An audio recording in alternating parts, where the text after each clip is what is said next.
I am excited about this because I'm going to give you what my clients call a miracle cure for growing your business without the stress, specifically, and this is your clue, without the chasing for new clients, wondering where the next lead is going to come from. The list is endless. If you're in business or you want to start a business and you feel overwhelmed with where do I get all these clients from? How do I get leads? What steps do I take? Do I need to be on social media? This video is for you. And I'm not holding back. I'm giving you step by step what you need to do. We're going to go through all of it. Addressing the problem, number one, is key. And I've already alluded to the clue here that we don't want to feel like we're chasing clients. We're going to stop all of that as a result of this video. And number two, there is a mindset required behind this. I've got specific tangibles behind it. I'm not just going to talk about generic mindset training. And then, okay, well, we know the problem. We've got the right mindset to move forward. What is the strategy? Again, this is the blueprint for the steps you need to take, the miracle cure, as my clients call it. And then number four, once you've got all of this, what is the next step to deliver? And then finally, we'll look at the bigger picture. And this is the main principle of why all of this works so well. And all I ask with this video is that if you enjoy it and you get value, please drop your notes below. Any aha moments, breakthroughs, and most importantly, what are you going to do differently as a result of this video? So without any delay, let's address the problem. We've all been taught, and we've seen it online, that everything is about getting more clients. More isn't necessarily better. More is just simply more. And if you've got problems in your business without clients or just a few clients, more clients usually isn't going to be the answer. But everybody, every coach, every mentor gives the promise, which is extremely short term, of let me get you more leads than you can handle. But the issue with that is that without realizing it, it puts us in a state of lack, which we're going to talk about in just a moment in step number two. But when we're trying to chase more and more clients, we forget that there's a bigger opportunity that's so obvious, it's right under our nose, and therefore we don't see it. And that is saying, what if I take a whole different approach to this? Instead of feeling like I need lots and lots of clients, 1,000 clients, 100 clients, whatever the number, instead, what if I just have one? So if you're brand new to business, the chances are you're not looking to get hundreds of clients or even dozens of clients. Just one client would be a great start. One of the things, again, that I say to my clients is there's nothing worse than not having a client. So let's make sure that we get your first client on board. If you're in business, maybe you've been in business 20 plus years, then this is also going to be perfect for you, because I know that you would have felt the pressure that you need to be chasing more and more clients. Meanwhile, the best clients are the ones that you've already got. Less clients, more value. That's addressing the real problem. So you might be saying, how do I generate more revenues as a result of focusing on my current clients? Or if I'm new to business, just working with, say, one, maybe 2 or 3 clients. Don't worry, we're going to answer all these questions throughout this video. Most importantly though, we need to move away from the generic copy-paste advice that's shared online, which is, let's get you all of these leads, new clients coming into your business. That activates the limbic system, the emotional part of the mind, and that's always short-term thinking, oh my goodness, let's get more clients on board right now. That sounds exciting. But actually, when we think about real business, the reason why a business grows is not because they have some miracle marketing strategy in place. For the majority of businesses, the reason why they grow is because they have solid foundations and they take great care of their current clients. Business goes where it's invited, but it stays where it's looked after. All this over here, of course you're going to be feeling in a state of lack. Of course you're going to be feeling overwhelmed, because are you an expert in lead generation? Do you know where you can go and get 20 new leads tomorrow? Don't get me wrong, you do need to do lead generation. I teach lead generation, outreach, inbound, outbound marketing, all of these different ways that you can generate leads. I understand that, but this ultimately means that we end up abandoning ourselves, and most importantly, we're probably abandoning our current clients. Let's move on to number 2, mindset. The problem with chasing for more clients is that it's going to instantly put your mindset into survival mode. You're going to feel reactive, and that means you're going to be emotional, and the more emotions go up, the more intelligence goes down, and the more intelligence goes down, the less logical decisions we make. So we end up making decisions in the moment, and then we regret those decisions later on. And remember, when it comes to sales and marketing in your business and strategy too, the most successful people are proactive and the most unsuccessful people are reactive. Now, this doesn't quote make you unsuccessful because you feel reactive with your sales and marketing, but what we do need to do is ask, how do I get as proactive as possible? And I'm sharing that for you in this video.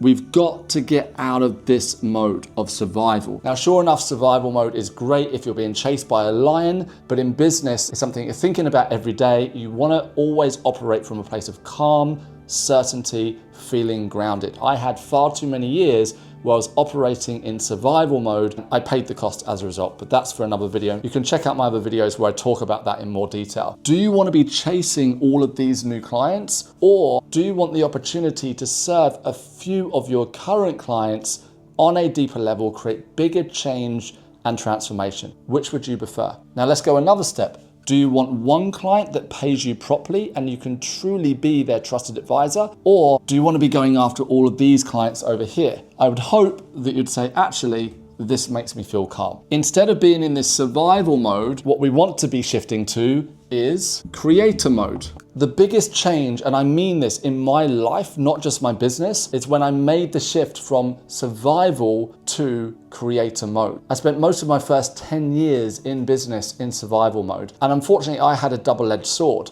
Because I was good at sales, I could go and make the sales, I could get the new clients on board. But then, because I was in survival mode, it meant that I would always self-sabotage. No matter how much success I created in the business, it would always come crumbling back down again. So I got humbled more times than I can count. And that's why today, the way that I share to grow business is from a place where you feel calm. And again, that you are in creator mode. Filming this video, I'm very much in creator mode. I'm having fun with it, I'm calm. If you look back at some of my older videos, you can hear in my voice, the videos might have been good, but I was in survival mode. I was speaking like this and I was more energy behind what I was doing. I can hear that push and that force. Business should not be from a place of forcing and pushing. It should be from a place of calm where you feel great in what you do. So the mindset that we're going to have here, no more survival. Step into creator mode, and that's when you can deliver your best work. So we now laid the foundation. We know the problem is chasing all of these clients. That puts us in survival mode. We want to shift into creator mode. So that gives us some good news, which is, well, what's the strategy then to move forward? If you have clients right now in your business, I want you to think about this question. If you don't have clients yet and you're going to start a business, I'm going to ask you a slightly different question, so hold out for that. If you have clients, ask this question to yourself now. Are there clients that would love to work with me for me to help them create a bigger change and transformation, a bigger result in their life? The area that you specialize in, can you help them further? If the answer is yes, I want you to hold that thought. If you don't have a client yet and you're watching this video because you're thinking about starting a business, ask this. If you were to work with 1 to at most 3 people right now, who would those people be? And what type of change, transformation, and results could you create with them? And the very essence of this is we're not thinking big in terms of how do I sell to 1,000 people? We're saying, hold on a second, I've already got clients. I'm doing a great job with them. They most likely want me to help them even more. I have a belief that there's always 5 to 10% of your current clients, maybe 20, 30%, that if you gave them the opportunity to work with you on a deeper level to create a bigger change, they would say, how do I pay? How do I know this? Because this is how I've ran my business for more than a decade. There are times where there's not a lot of new leads coming in. There's times where there's a change in the world. Maybe there's a pandemic, or perhaps things are tight right now. And trying to get new clients on board is always significantly more challenging and a lot more effort, despite what all the experts online tell us, than simply going to your current clients, having a conversation with them and saying, hey, shall we do some more work together? Let's create something new and exciting. When I was purely consulting for big companies in London, at the end of every year, I would sit down with them and I'd say, it's been a great year working together. What's our plan next year to focus on sales transformation in your business? And I'd sit back and I'd listen to the manager or the director, and they would say, well, Pete, we definitely need you on board. Okay, how can we do this together? At the end of every year, I ensured that 3 to 5 big corporates were on board, and that's all I needed for the entire year. Let's take other industries. Perhaps you're a beauty therapist and you've already got clients. Think about this. How many of your current clients would love to have more access to you for you to help them with a bigger skin transformation. I understand you will immediately have a resistance that comes up and say, well, I'm already helping them as much as I can. Let's step back from that for a moment. Remember, a big part of strategy is understanding the less somebody pays, the more they're paying for your product and your service. The more somebody pays, the more they're paying for access to you. And we don't want to look at this from a survival mindset where we say, oh, I don't want to give my clients more access to me. No, we put boundaries in place, and remember, they buy into your leadership, they buy into your calm, and they buy into you because you're an expert in your craft. This is a much bigger topic. But the strategy is to say, right, I've currently got 5% to even 20% of my current clients that if I invited them to have a conversation and to say, let's do some more work together, let's see where a conversation can take us, and this conversation is done the right way, you're looking at 5 to 20% that are going to convert and all of a sudden pay you a lot more money, because remember, they've already paid you, so therefore they trust you. If you haven't worked with a client yet, think about those 1 to 3 people that you can truly help and say, I can add value, I can create a tangible change there. When I started out as a sales trainer and a consultant, I went to companies and said, hey, I can help you increase sales. You don't even need to pay me. I just want to prove that I can do it, and I'll work with you for up to 3 months. And then once we hit that agreed increase, then you can pay me. If you want me to share more about that, I'll do it in another video. So bear this in mind, the strategy, the big picture is that there's always a number of clients that you're already working with that would love to upgrade with you and create a bigger change and result. The caveat here is asking this question: who within my current clients can I sincerely add more value to? This is how I work personally. I've always got my top clients on a whiteboard. I write them down and I ask myself pretty much every day, where can I sincerely add more value to this client? And that doesn't mean selling more of my time. It doesn't mean that I need to constantly be selling to them, but I want to help my clients as much as I possibly can. So it's not coming from a place of, I've got to push, got to make more sales, survive, survive, survive. No, not competitor mindset. This is collaboration mindset. I'm working as a team with my client. I know that they've got bigger goals that they want to achieve. Let's work on that together. How do you deliver on this strategy? The best way that works for me and also my clients is to reach out in the way that your clients are already used to. So if you communicate through email, then communicate through email. I communicate through videos. I send short videos to my clients, and also voice notes. If it's one-to-one, I generally send a voice note, and they're very used to that form of communication. If it's a group, so I've got a group of clients in my community, then I send a video. I've sold out programs, I've sold out consulting many times over throughout the years, simply with a 90-second or even a 30-second voice note or video. You can do the same too, but please make sure you stick to the form of communication that your clients are used to. Don't do what one of my clients did. She reached out by WhatsApp to all of her clients and she said, hey, I'm going to be charging all this money now and I'm just going to be helping a smaller number of clients. Who is interested? So it lacked that personal touch. There was no real strategy behind it. And she blanket messaged all of her clients. And unfortunately, at that time, all of her clients backed off. And she said, Pete, I've lost all my clients. The good news is that over time, she's come full circle and she's been able to rebuild in a way that makes sense for her. But please don't try and shortcut this. This has to come from a place of sincerity.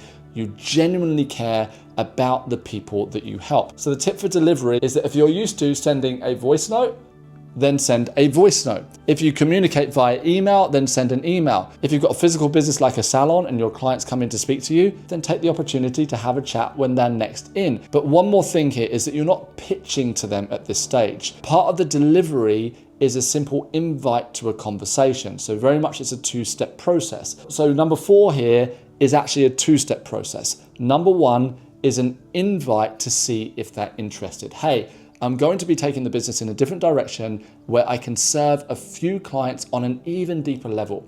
When I was thinking, who would this be perfect for? Your name came up. So I wanted to reach out to you and to see if it's something that you want to do. If you want to have a chat about how this might work, let's have a coffee, have a catch up. It's been a while anyways, and I'm more than happy to talk you through. Not exactly difficult, right?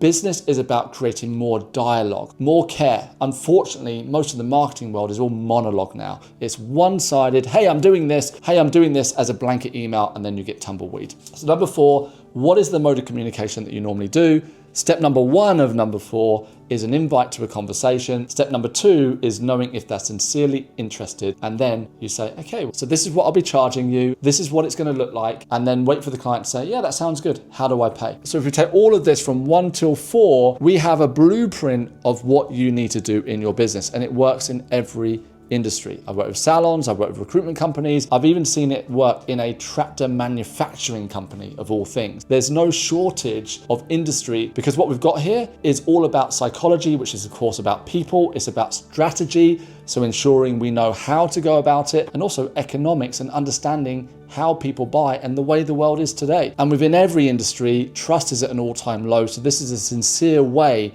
to grow your business. The bigger picture is saying there's lots of different ways that you can grow your business. You can be like Apple and be product centric. You can create amazing products that people camp out overnight to get the latest iPhone. So you can say, right, we're going to build a business that is product centric all around the product. You can build a business that is marketing centric. So you can say, we're going to put all of our energy into the marketing and we're going to push like crazy. The only problem being marketing centric, are you an expert in marketing? Do you know how to go and get thousands of leads? Do you know the process and the systems you need in place? If the answer is no, then the chances are where your strength already is being customer centric or client centric.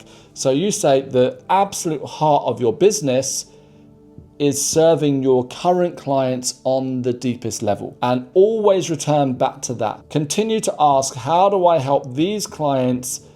What else can I do to add value? How do I create a bigger change and transformation? And then your marketing comes in, and then the product. Now, don't get me wrong, you've got to have a great product, you've got to do your marketing, still do your lead generation. But if you gave me the choice of having 100 new leads that were especially unqualified versus 10 of my current clients that I already know, I already get along with, and I know that they would love me to support them on a deeper level to create a bigger change, I'm choosing my 10 clients every single time. And then I'll say, these 100 leads that are coming in, how can I qualify them better? So let's summarize everything here, because we've covered a lot in this time. Number 1, we need to stop chasing all of these clients over here. Every marketer, every coach, every mentor is going to tell us to do that, and focus on less clients, more value. Get out of survival mode and get into creator mode. The good news is this here automatically puts you in survival mode. This here helps you to shift into creator mode. And then know that there's always 5 to 20, even 30% of your current clients who would love for you to help them on a deeper level. But the problem is, if we never make the offer, then they're never going to know that we can help them even further. Make sure you're making the offer. And that leads us to number 4, deliver the offer in a way that your clients are already used to you communicating with them. And then the bigger picture here is to be customer centric. Thanks so much for watching. Share your notes, your aha moments, and what you're going to do differently as a result of this video.